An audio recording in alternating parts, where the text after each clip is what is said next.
It is a great honor for us to announce that we have reached an agreement on the Iranian nuclear issue.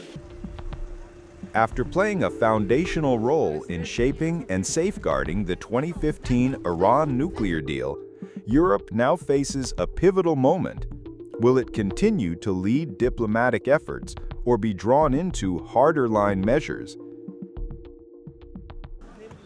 The negotiations on Tehran's nuclear program in Istanbul, Turkey, on July 25th marked a new step forward in efforts to break a years-long deadlock, demonstrating the efforts of Iran and the three European powers, France, Germany, and the UK, collectively known as the E3. The closed-door meeting between Iran and the E3 group took place at the deputy ministerial level at the Iranian consulate building in Istanbul, Turkey. It included Iran's Deputy Foreign Minister for Legal and International Affairs, Kazem Garibabadi, Iran's Deputy Foreign Minister for Political Affairs, Majid Takht Iranchi, and representatives of the E3 group. The focus of the meeting was the possibility of implementing the snapback mechanism, which would reimpose sanctions on Iran that were lifted under the Joint Comprehensive Plan of Action, or JCPOA nuclear agreement signed by Iran and the P5+1 group, comprising the UK, France, Germany, the US, Russia, and China in 2015. After the approximately 4-hour meeting, Deputy Minister Garibabadi stated that Iran and the E3 had, quote, serious, frank, and detailed discussions on the nuclear program and the issue of sanctions relief, and agreed on further consultations.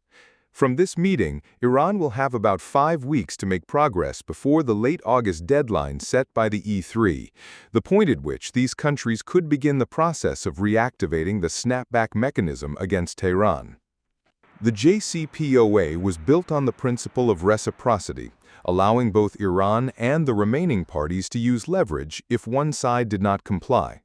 Accordingly, the snapback mechanism, stipulated in Resolution 2231 of the Security Council, allows any JCPOA member to restore sanctions if Iran is found to be in significant breach of the agreement.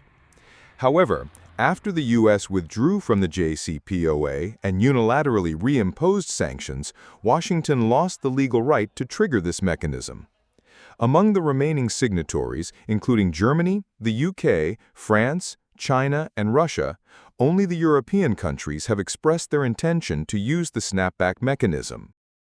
Ahead of this round of negotiations in Istanbul, EU diplomats urged Iran to make progress before the October 18, 2025 deadline, when the reimposition of sanctions provisions expires, noting it takes 30 days to reactivate the mechanism.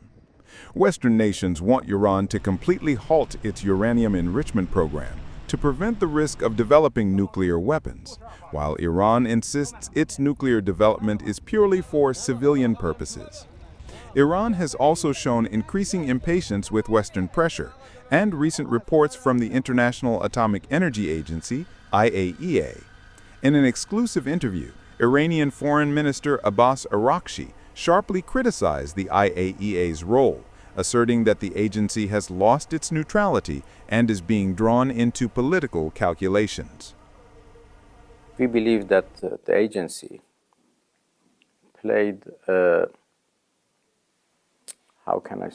negative role in this question when it prepared a so-called comprehensive report on Iran's nuclear program with a sense to convince members of the Board of Governors of the agency that something wrong is going on, which was false. When we had the deal, JCPOA, in 2015, the Board of Governors had a resolution, considered all aspects of Iran's nuclear program, and decided to close the so-called file of PMD, possible military dimension of Iran's nuclear program.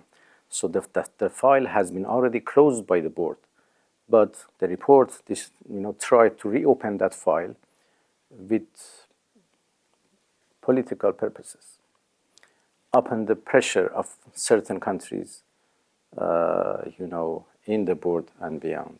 The report paved the way for a resolution in the Board of Governors, and the resolution became a pretext for Israelis and Americans to attack us. So this is our reading about the work of the agency. While Tehran hasn't yet announced a specific response if Europe reimposes UN sanctions, Iranian Foreign Minister Abbas Araghchi has stated that such an action would end the role of Britain, France, and Germany in Iran's nuclear file. I have to say very clearly and explicitly that Iran will remain committed to NPT and its safeguard agreement. Iran will continue cooperation with the agency, but this cooperation is now channeled through our Supreme National Security Council. It has not stopped, but it would be considered case by case. As an example, I can say that if they wish to visit one of those targeted nuclear facilities, well, we have to consider whether how it can be done, how it should be managed. First of all, for the safety of the inspectors themselves, because as I said, there is the risk of radiation. There are unexploited, ammunitions still there. So visiting a damaged facility is different from visiting a normal facility. So what I want to say is that our cooperation with the agency is not stopped, is not ceased, but it will continue in a different way through different channels, taking into consideration all security and safety matters. Although the E3 and Iran continue to hold talks, relations have significantly deteriorated over the past year due to successive new Western sanctions imposed on Tehran over its nuclear program. Meanwhile, despite various scenarios proposed by experts, there is almost absolute consensus that activating the snapback mechanism would deal a strong blow to the diplomatic process. The E3 is pushing for United Nations nuclear inspectors to return to Iran, partly to prevent Tehran from attempting to restructure its nuclear program after the damage caused by U.S. and Israeli airstrikes last June. Analysts suggest that if an agreement with the E3 is reached before August, Iran would not only control the risk of military escalation, but also quickly restore its crude oil exports, a staple of its economy. Europe's patience with Iran is wearing thin as nuclear talks stall, with France warning that United Nations sanctions could be reimposed unless Iran provides verifiable commitments. On July 15, 2025, the French foreign minister stated to European Union partners that Paris and its partners, Berlin and London, would restore UN sanctions on Iran if there were no firm, concrete, and verifiable commitments from Tehran. Experts believe that if an agreement is reached, Iran could quickly restore its crude oil exports to pre-sanction levels, meaning from the current approximately 500,000 barrels per day to 2.5 million barrels per day. This could pressure global oil prices, currently fluctuating around $85 per barrel, down to below $75 per barrel in the short term. Furthermore, proactively returning to the negotiating table now also aims to control the risk of military escalation and seek clear security assurances from partners, which Iranian officials affirm is an indispensable condition in any agreement. Tehran desires a mechanism to prevent a recurrence of attacks on strategic infrastructure, which have increasingly fueled regional tensions. For the E3, maintaining dialogue with Iran holds strategic significance in preventing nuclear proliferation in an already unstable region. Since the U.S. withdrew from the JCPOA in 2018, the agreement has stalled. Despite European efforts to preserve its framework, U.S. sanctions and Iran's enrichment of uranium to 60% by mid-2025 have severely eroded mutual trust. Amid growing geopolitical tensions, preventing Iran from acquiring military nuclear capabilities has become a top priority for the EU and a means to assert its independent role.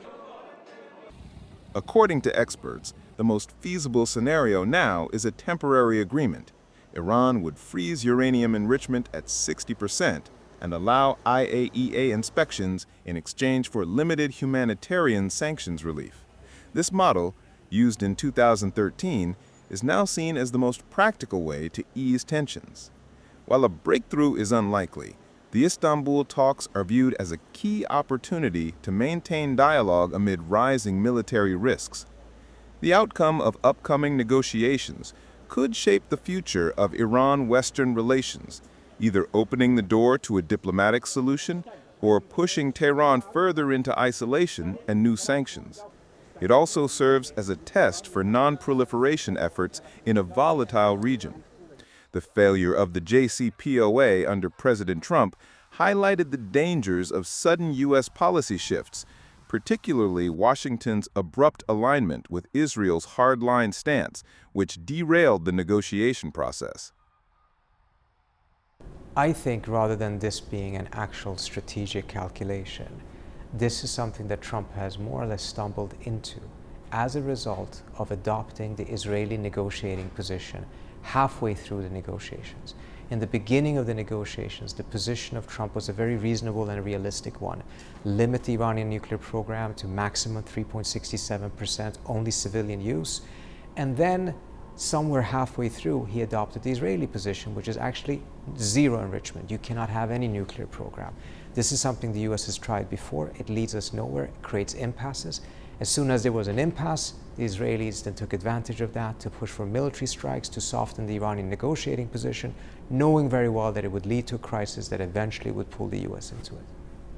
Following the airstrikes by Israel and the United States, the snapback mechanism within the JCPOA framework intended to restore UN sanctions appears to be no longer the sole determining factor. Assuming Iran continues to refuse concessions on its uranium enrichment program, the E3 activates snapback, and Iran responds by withdrawing from the Non-Proliferation Treaty, NPT. The core question will remain: will Iran truly restart its nuclear weapons program? And if so, will they achieve a nuclear bomb in less than a year? Or will the reconstruction process be prolonged, delaying the threat? These are the key unknowns that world powers must clarify in subsequent negotiations with Tehran.